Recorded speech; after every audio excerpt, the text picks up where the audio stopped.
Bonjour et bienvenue sur la chaîne du chasseur d'étoiles de midi, chaîne de réflexion et d'humour sur les 12 coups de midi. Jean-Luc Reichmann était déguisé en... Bah oui, parce qu'aujourd'hui c'est Mardi Gras, alors en quoi il est déguisé? Je sais pas, bûcheron peut-être? Bon, bah on met qu'à carreau. Il s'est déguisé en... comment s'appelle la carreau? Bon, c'est pas grave. Le maître de midi, lui, il était déguisé en commandant Cousteau. Au coup d'envoi la première question, bah, j'ai tout raté, hein, c'est pas grave. Donc j'ai vu qu'il y avait une jolie dame qui était tatouée. J'ai vu qu'il y avait... Alors je sais pas si c'était Thierry Lafronde ou un Indien. Et puis il y avait Raël. Est-ce que c'est Raël?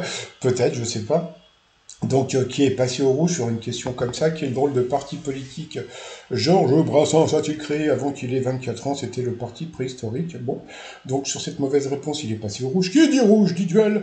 Il a eu les bouboules de prendre le maître de midi en duel, qui va avoir une question de quoi à votre avis? Dites-moi, écoute, il va avoir droit à une question de bébé, c'est parti mon kiki. Quel journal doit son titre à un célèbre personnage de Beaumarchais? Alors rigolons un petit peu. Est-ce que tu connais un personnage qui s'appelle Canard enchaîné? Est-ce que tu connais un personnage qui s'appelle L'assiette au beurre? Est-ce que tu connais un personnage qui s'appelle Le Petit Journal? Donc bien sûr, c'était une question facile, c'était Le Figaro. Mais bon, franchement, c'est pas du foutage de gueule. C'est-à-dire que bon, même si la question était facile dans son énoncé, etc., bon, ils auraient pu faire un effort et mettre, je sais pas, moi, genre... tu mets Gérard, Philippe ou bien Maurice. Mais bon, bah voilà, donc bien sûr, c'était Le Figaro. Allez, bon, c'était une question de bébé, hein. Ensuite, eh bien, Émilien, Arnaud et Mathilde se sont retrouvés. Ah, entre-temps, on a vu que monsieur, je dis pas son nom, parce que je voudrais pas avoir de problème, mais eh ben, il a beau s'appeler comme ça, il a quand même gagné 13 000 euros. Hein. Donc bravo à monsieur qui s'est écrit dessus. Hein. Au coup d'envoi la première question, qu'est-ce que c'était la première question? Quel procédé technique permet d'étudier le corps humain? La mauvaise réponse, c'était là l'anthropojugement, voilà. Ensuite, quel animal existe? La mauvaise réponse, c'était la fourmi maraîchère, le crapaud accoucheur existe. Quel Zizi Pierre Perret a-t-il chanté en 1975? La mauvaise réponse était Le Coudé. Ensuite, quel roman met en scène une mauvaise mère? La mauvaise réponse était Dans les malheurs de Sophie. Donc sur cette mauvaise réponse, l'Indien est passé au rouge. Ouh. Qui dit rouge dit duel. Il est belle les bouboules de pétanque de prendre le maître de midi en duel, qui va avoir une question. Alors voyons. Charlenberg.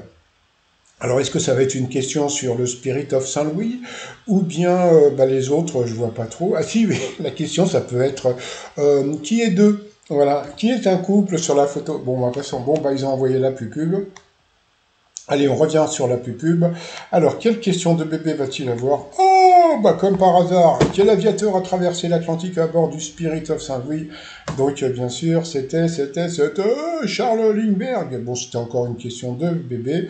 Voilà, donc en fin de compte, il a eu droit à deux duels hyper faciles. Eh, franchement, si ma chaîne, c'est pas une chaîne de réflexion, faut pas déconner non plus, hein. Donc bon bah voilà, et puis après donc ça a été le coup fatal face à la Fifi. Alors qu'est-ce qu'on a eu au pluriel? Combien de S y a-t-il dans saucisse? Ça dépend comment tu l'écris. Ensuite, quel était le premier pays à légaliser le mariage homosexuel? C'était la Hollande. Ensuite, que signifie le N dans le sigle GIGN? C'était national. Qui était le président des États-Unis pendant la crise des missiles de Cuba? Alors là, j'étais éclaté de rire. Pourquoi j'étais éclaté de rire? Parce que Jean-Luc Reichmann, il a dit oh, mais comment vous faites pour connaître tout ça? Bon, allez, je veux pas dire du mal, mais on va le faire quand même.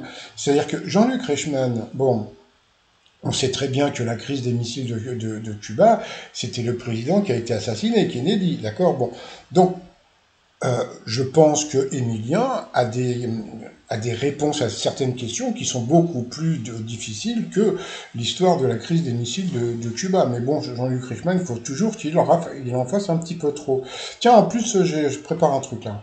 Dans quel film d'animation découvre-t-on le royaume champignon? C'était dans Super Mario. Quel est le premier oiseau cité dans la chanson Le temps des cerises? C'était le rossignol chanté. Ensuite, selon le titre de l'opéra de Georges Gershwin, qui est associé à Porgy, donc là c'était Bess. Donc là, bravo.